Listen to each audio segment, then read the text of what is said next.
ನಮಸ್ಕಾರ ಪ್ರೀತಿಯ ವೀಕ್ಷಕರೆಲ್ಲರಿಗೂ ಇವತ್ತಿನ ಸಂಕಲ್ಪ ಸುದ್ದಿ ಕಾರ್ಯಕ್ರಮಕ್ಕೆ ಆತ್ಮೀಯ ಸ್ವಾಗತ. ಇನ್ನು ಕಾರ್ಯಕ್ರಮದಲ್ಲಿ ನಮ್ಮ ಜೊತೆಲೇ ಇದ್ದಾರೆ ಅಥರ್ವ ಸಿದ್ಧಾಪುರುಷ ಡಾಕ್ಟರ್ ವಿಷ್ಣುದತ್ತ ಗುರೂಜಿಯವರು.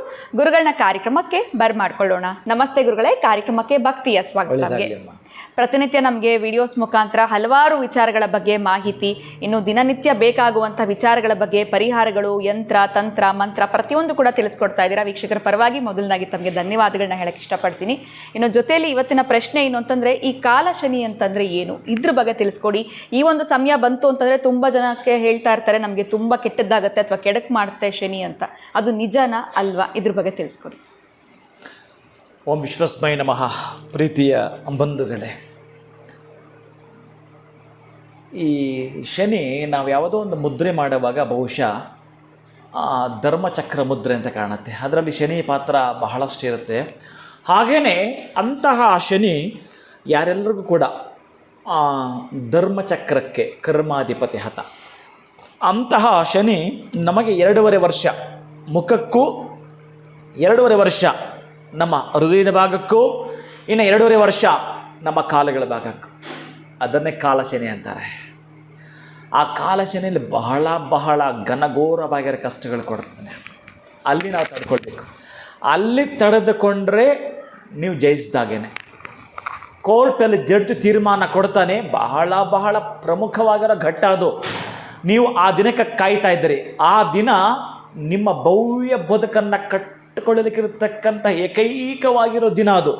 ಅಂತಹ ದಿನ ತೀರ್ಪು ನಿಮ್ಮ ಪರವಾಗಾದರೆ ಎಷ್ಟು ಖುಷಿ ಪಡ್ತೀರಿ, ಅಷ್ಟು ಖುಷಿ ಇರುತ್ತೆ. ಈ ಕಷ್ಟ ಕೋಟಲೆಗಳಲ್ಲೇ ಮುಳುಗಿದ್ದವರಿಗೆ ಈ ಪರಿಹಾರ ಬಹುಶಃ ಅನೇಕ ರೀತಿಯ, ನಮಗೆ ಜಾತಕ ಇಲ್ಲ, ಅದು ಅಷ್ಟಮ ಶನಿನ, ಅರ್ಧಾಷ್ಟಮ ಶನಿನ, ಕಾಲಶನಿನ, ಮತ್ತೊಂದು ಶನಿನ, 7.5 ಆ ದಶಾಭುಕ್ತಿಯ ಎಂತ ನಮಗೆ ಗೊತ್ತಿಲ್ಲ ಗುರುಗಳು. ಒಟ್ಟಾರೆ ಘನಘೋರವಾಗಿರೋ ಕಷ್ಟವನ್ನು ಒಂದು ಪದ ಬಳಸಿದ್ರಲ್ಲ, ಆ ಕಷ್ಟದಲ್ಲಿ ನಾವಿದ್ದೇವೆ ಅನ್ನೋವರೆಗೆ ಈ ರೆಮಿಡಿ ಅಪ್ಲೈ ಆಗುತ್ತೆ.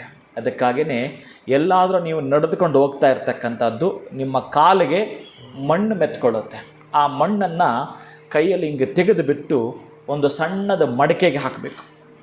ಎಷ್ಟು ಸಾಧ್ಯ ಆಗುತ್ತೋ ಅಷ್ಟು ಮಣ್ಣನ್ನು ಕಾಲಲ್ಲಿ ಹಿಂಗೆ ತೆಗೆಯೋದು, ಆ ಮಡಿಕೆಗೆ ಹಾಕುವಂಥದ್ದು.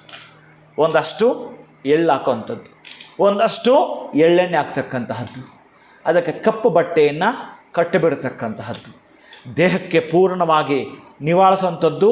ಸಂಜೆ ವೇಳೆ ನಿರ್ಜನ ಪ್ರದೇಶ ಅಥವಾ 3 ದಾರಿ ಅಂತ ಕರೀತಾರಲ್ಲ, ಆ 3 ದಾರಿ ಮಧ್ಯದಲ್ಲಿ ಇಟ್ಟುಬಿಟ್ಟು ಮನೆಗೆ ಬಂದು ಸ್ನಾನ ಮಾಡುವಂಥದ್ದು. ಒಂದು 10 ನಿಮಿಷ ಶಂ ಶನೇಶ್ಚರಾಯ ನಮಃ ಅನ್ನೋ ಮಂತ್ರವನ್ನು 361 ಬಾರಿ ದೇವರ ಮನೆಯಲ್ಲಿ ಕೂತ್ಕೊಂಡು ಪಡಿಸೋದಪ್ಪ.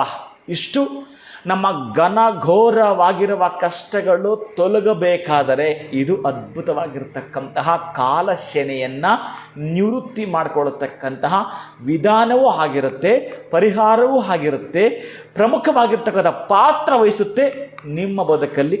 ಈ ರೆಮಿಡಿಯಿಂದ ಒಟ್ಟಾರೆ ಅದೃಷ್ಟದ ಕಡೆ ನೀವು ತಿರುಗಿದ ಹಾಗೇನೆ. ಓಕೆ, ಇದು ಯಾವ ದಿನ ಮಾಡಬೇಕಾಗತ್ತೆ ಗುರು? ಸಾಧ್ಯವಾದಷ್ಟು ಶನಿವಾರನೇ. ಅಂದ್ರೆ ಒಂದು ಬಾರಿ ಮಾಡಿದ್ರೆ ಸಾಕಾಗುತ್ತೆ. ಒಂದೇ ಒಂದು ಬಾರಿ ಮಾಡಿದ್ರು ಕೂಡ ಅವ್ರಿಗೆ ಅರ್ಥ ಆಗ್ಬಿಡುತ್ತೆ.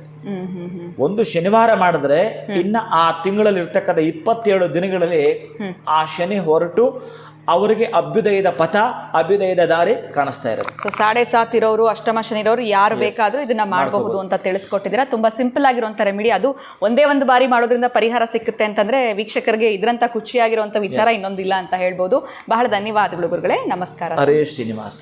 7.5 ನಡೀತಾ ಇದೆ. ಶನಿ ಹೆಗ್ಲೇರ್ಬಿಟ್ಟಿದ್ದಾನೆ. ಅಷ್ಟಮ ಶನಿ. ನಮಗೆ ಶನಿ ಬಂದಾಗಿಂದ ಯಾವುದು ಕೆಲಸಗಳೇ ಆಗ್ತಾ ಇಲ್ಲ ನಮಗೆ ಅಂತ ಸಮಸ್ಯೆಗೆ ಒಳಗಾಗಿರೋರಿಗೆ ಇವತ್ತು ಗುರುಗಳು ತಿಳಿಸ್ಕೊಟ್ಟಿರುವಂಥ ಈ ರೆಮಿಡಿನ ನೀವು ಫಾಲೋ ಮಾಡಿದ್ರೆ ಖಂಡಿತ ಈ ತೊಂದರೆಗಳಿಂದ ಹೊರಗಡೆ ಬರ್ತೀರಾ. ಇವತ್ತಿನ ವಿಡಿಯೋ ತಮ್ಮೆಲ್ಲರಿಗೂ ಇಷ್ಟ ಆಗಿದೆ ಅಂತ ಭಾವಿಸ್ತಾ ಮತ್ತೊಂದು ಹೊಸ ವಿಡಿಯೋನಲ್ಲಿ ಭೇಟಿ ಮಾಡ್ತೀನಿ. ನಮಸ್ಕಾರ.